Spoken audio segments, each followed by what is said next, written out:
Welcome to another edition of Giants Chronicles. I'm Bob Poppin, the Legacy Club at MetLife Stadium. One of the calling cards for the New York Giants has always been defense. Championships are won by playing great defense, and the Giants had that in the 1950s.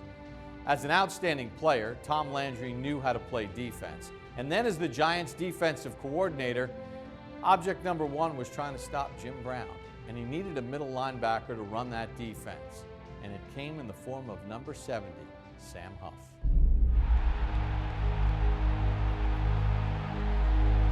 You know, I came from West Virginia and the son of a coal miner, and when I came to New York, it was just, I was born to play here. It's such a magnificent city. In Yankee Stadium, there was nothing like playing at Yankee Stadium. I mean, it was like playing in a Hall of Fame. And to be in the same locker room where Babe Ruth played and Mickey Mantle, I shared a locker with Mickey Mantle. You know, when they moved out after winning the World Series, we always were practicing at Fordham University because we had Vince Lombardi and Wellington Mara, and I think they all went to Fordham. So we used Fordham. And then we would come into that stadium, and every time you came into the Yankee Stadium, it was like coming into the Hall of Fame. It was really something very, very special. And to play there, the way we played there. As a rookie in 1956, Huff would benefit from the tutelage of some of the most brilliant minds football has ever known. You realize we had the greatest coaching staff in the history of the National Football League? Vince Lombardi coached the offense, and Tom Landry coached the defense, and Jim Lee Howe was the head coach. Now, 1956 was a very special year by any standard. New York had all of a sudden awakened to the fact that there was a professional football team. And it wasn't just the Yankees, it wasn't just DiMaggio and Mickey Mantle. And all of a sudden we were selling out Yankee Stadium. I think the key to our great year was our defense. And the key to our defense was Tom Landry.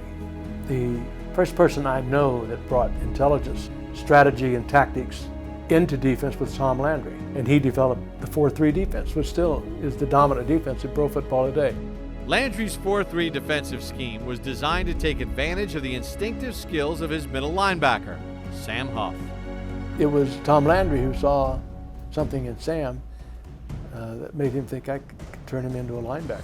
And he was an instant linebacker. He was quick, he was smart, and he was very fast. He had great speed. And he had intelligence that you had to have to play Tom Landry's defense, number one, and to play middle linebacker was the key to it.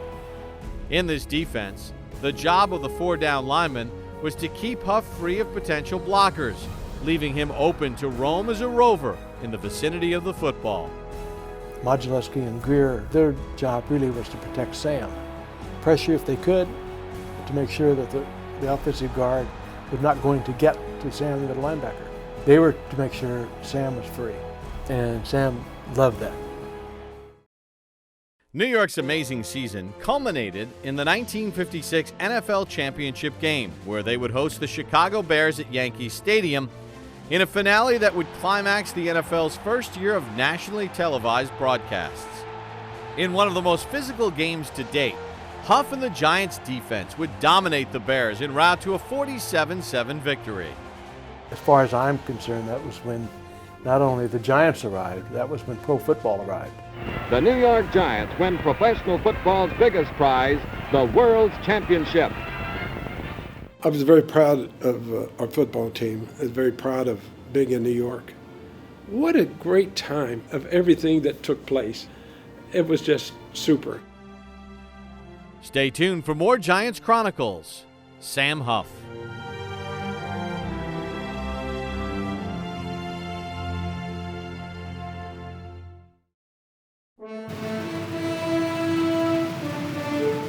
Welcome back to Giants Chronicles. Sam Huff. In those days, they didn't even introduce the defensive ball players. It was only the offensive ball players that were introduced before the game. And it was always, ladies and gentlemen, number 16 from Southern California, Frank Gifford. There was a little animosity about that because we were doing, on defense, we were doing an awful lot of playing, and we were holding teams, to 6 points and to 3 points. And we went 3 games I remember, and never scored a touchdown offensively, and we won 2 of them.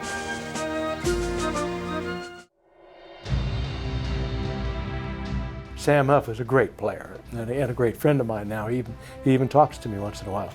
And because the defense did not talk to the offense, and he carried that on for many, many years. But our defense had a great deal of pride. And not only were they really good, and you talk about Andy Robustelli, Jim Catkavage, Dick Modulewski, Rosie Greer, Emma Tennell in the backfield, Sam Huff in the middle. This was a very, very special group of people. One of the great things that happened in one particular game, we were going back and forth. We'd 3 and we'd punt, in would come the defense, they'd stop them again. But I remember coming out in about the 3rd quarter, and we had gone nowhere. And we'd 3 and out again, and we're walking off the field. Huff jumped in front of our offensive team, kept jumping up and said, "Can't you guys go out there and at least hold them for a while?" Screaming and yelling. And it's a miracle we didn't have actual physical fights with them, probably because the offense knew better. It sort of personifies what Sam was all about. He had such pride in first himself, then the defense. I was very happy with playing in New York. I was very happy having Frank Gifford as a teammate, and Y.A. Tittle, and Charlie Connolly, and Roosevelt Brown, and Roosevelt Greer, and Emlyn Tennell, and Jimmy Patton, and all those great ball players. They were stars in themselves. In the years that we played against what I think is the greatest running back of all time, Jim Brown, it was fun just to watch as Sam prepared for that week coming up against Cleveland. As we got closer to Sunday, it became even more and more intense. Of course, the media had picked up on this. It was Brown, Sam Huff, Brown, Sam Huff. Sam was basically the quarterback of that defense, and he had the flair to understand that he was in New York, so he became an instant celebrity by attaching himself to my legs quite often. We hit him whether he had the ball or not. And we knew that we had to stop Brown because their offense was built around him. Why shouldn't you? The man averaged 5.2 yards a carry lifetime. In 1958, New York would need a win versus the Browns in the final game of the year in order to make the postseason. Huff and the Giants would be up to the challenge, and as fate would have it, their opponent in the playoffs would once again be Cleveland and their dynamic running back. And in the 58 game, I think, we had to play the Browns back-to-back. We had to beat them back-to-back. And he played out of his world. I think he shut Jimmy Brown down to something like, half a dozen yards in one game. Jim never hurt us in either one of those 2 games, which was truly remarkable. Those are the games we had to win to get in to play the Baltimore Colts. And Sam, along with our defense, as they pointed out to us many, many times over, for many, many years, they won those games for us. Huff intercepts Plum on a spectacular catch, and a 10-0 defensive epic puts the Giants in the title game with the Colts. Fans go wild celebrating football's little miracle stretch drive to the Eastern title. With the popularity of football on the rise in 1958, Huff and Gifford would be 2 of New York's biggest stars, and together they would help lead the Giants back to the NFL championship game, where they would face the Baltimore Colts. A defining moment in NFL history. This battle would become known as the greatest game ever played. Everything building to 1958 was the rebirth of pro football. I think it was the wise and very intelligent use of television that had helped this game pick up fans around the entire country. And all of a sudden, people were watching football more than anything they watched on television. And it became a real boost. I mean, it just grew up overnight. And the 58 championship game of Baltimore, played in Yankee Stadium, was a classic. The thing that set it so far apart are the great players who were recognized later in their careers or 10 years after their careers. That's most pro football fans who played in the championship in 1958. Baltimore, New York. Johnny Unitas, I remember him, and Charlie Connolly was the quarterback. People remember that game. Keep your eyes on Gifford at left half. He slides out for Connolly's pass. Drives through Davis for a touchdown. And the amazing Giants take the lead. Connolly nails Rote on the crossover. Kyle shakes off Davis and Tassett. But Nelson hits him and the ball pops loose. Webster picks it up and gallops downfield. Pandemonium grips Yankee Stadium. I mean, it was a crazy, crazy day. And they didn't win it so much as we lost it. Unitas gives to Amici. The Colts are the world champions. Amici scores. And the Colts win 23-17 as Bedlam breaks loose. Goalpost totter as Yankee Stadium, football capital of the year, closes down a glorious Giant season and the greatest game ever played. But out of that grew these sort of bigger-than-life people. And, of course, one of the great players of all time, Johnny Unitas. He, of course, was a legendary one. Raymond Barry, great receiver. And that one game in 1958 meant so much to all of us. And it just kind of grew, and it had such an enormous impact on all of our lives. When you look back at the history of this game and the contribution that each and every one of these ball players made, it was just such a magical time. And it was a new era coming in to pro football, which made it possible for today's television and radio and everything else and bringing the fans. And now we have the #1 sport in the world, pro football. Stay tuned for more Giants Chronicles. Sam Huff.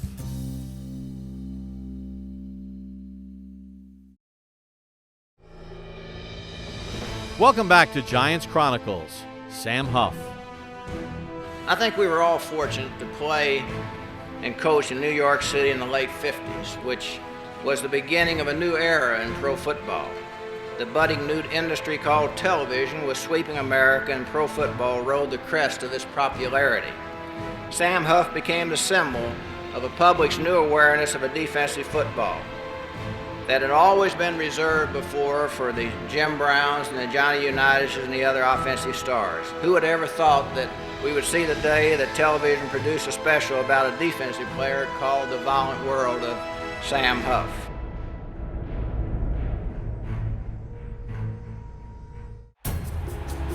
Despite losing to the Baltimore Colts in the 1958 NFL Championship, known as the greatest game ever played, Huff and his Giants teammates would be thrust into the national spotlight. Gaining public praise for their creative combination of strategy and exciting game day execution, for the first time in professional football, media attention was being devoted to a defense, and the advertising world would hone in on Huff's celebrity. I think if any sport is going to make it, you have to be strong in New York. I mean, it's the media capital of the world. Traditionally, defensive players were typecast as rugged brutes, but Huff and his group of Giants would break the mold, showing the world that they were well-rounded, intellectual men. Today you will play pro football, riding on Sam Huff's back. We've wired him for sound with a tiny transistorized radio transmitter. What do you do that for, 88? You do that one more time, 88, I'm going to sock you one. Now, don't do that. You run again, you'll get a broken nose. Don't do that. Hit me on the chin with your elbow. That was such a great time in sports, you know. We only had 33 ball players on the team then. Alex Webster came from New Jersey, and we had Frank Gifford and Kyle Rote and Charlie Connolly on the offense. And then on defense, we had Roosevelt Greer and Dick Modzelewski, Andy Robustelli, Jim Kakavich, and I shored up the middle. Quarterbacks find Red Doggin middle guard Sam Huff the toughest in the league. Then Y.E. Tittle came to town. I mean, all of these guys, we so blended together, and we had such great ownership with the Mara family. Wellington Mara was on the sideline at Yankee Stadium every day that we practiced. He was there, and he never said anything, but you always knew who the owner was of the New York Giants. And it had a just wonderful family. And then on Saturdays, everybody would bring their children, their kids, into Yankee Stadium to practice and play and everything else. And Wellington Mara brought his children, John and Chris and everybody. And we all brought our children to be part of that time, of that scene, and it'll be something that they'll never forget. New York would be a dominant force in the NFL during that great era when Yankee Stadium was home to the Giants. In his 8 years with the franchise, Huff and the Big Blue would capture 6 Eastern Conference titles and 1 NFL championship. What gives you the feeling about some place is success. Success breeds success. Winning is the only thing. Lombardi used to say that. In those 8 seasons with the Giants, Sam would amazingly never miss a game. And he played in 4 consecutive Pro Bowls with the Big Blues, spanning from 1958 to 1961. And he's still considered one of the best middle linebackers to have ever played the game. Sam Huff, I'm looking number 70 up there. He didn't believe that anyone could beat the Giants. He thought he was the greatest middle linebacker in the world. He was great. He thought he was, and he convinced us he was. And I think he was. No one at the time had ever come along to play that position. But then over the years, you kept thinking, was there ever going to be another Sam Huff? We've seen a lot of great linebackers, Ray Nitschke, they come and they take Butkus. I don't think any of them have been better than Sam Huff. And he was the heart and soul of our defense. Stay tuned for more Giants Chronicles. Sam Huff.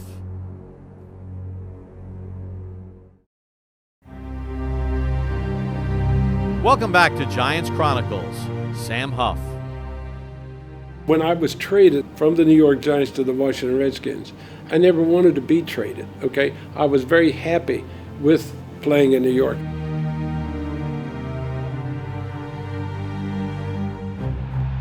The Giants' great defense of the 1950s would slowly be dismantled as the decade of the 60s got underway.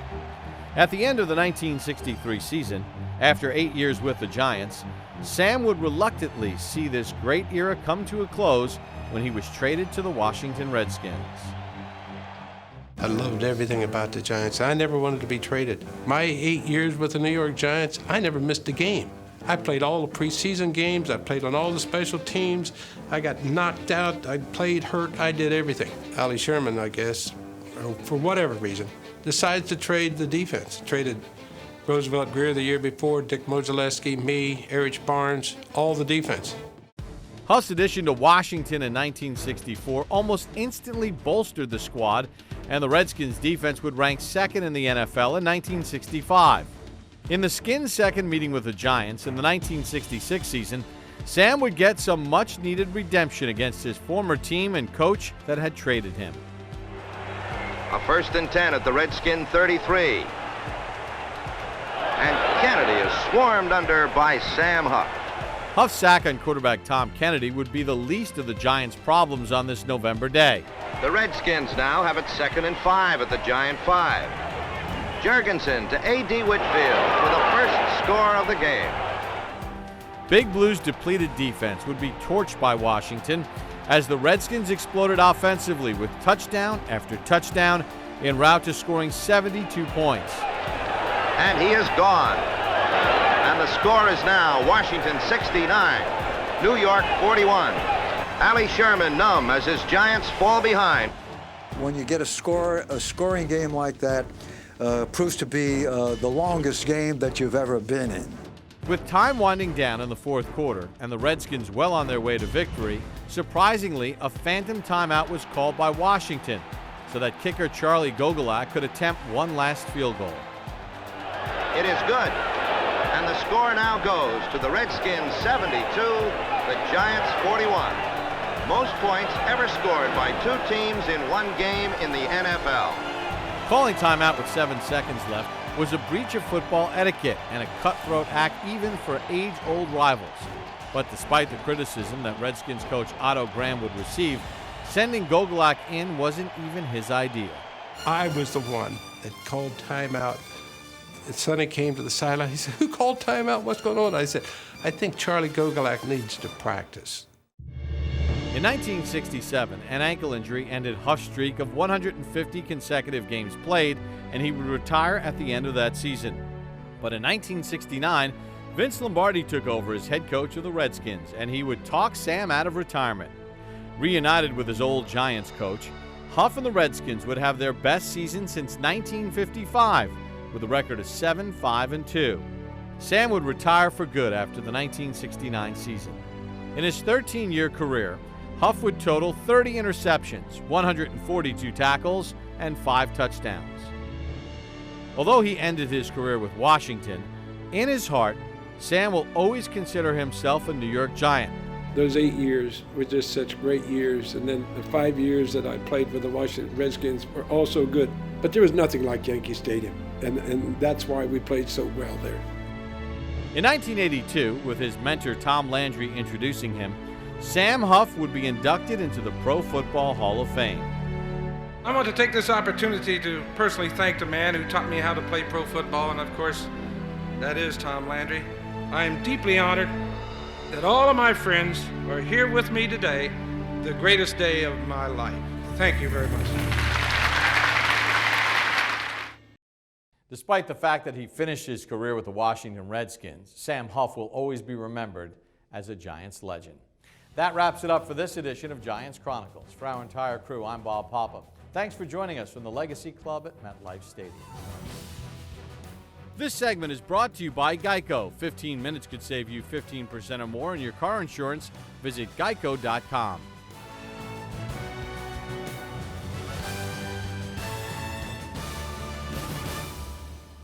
Hey Giants fans, Jabril Peppers here. Want to be the first to see Giants videos? Subscribe now.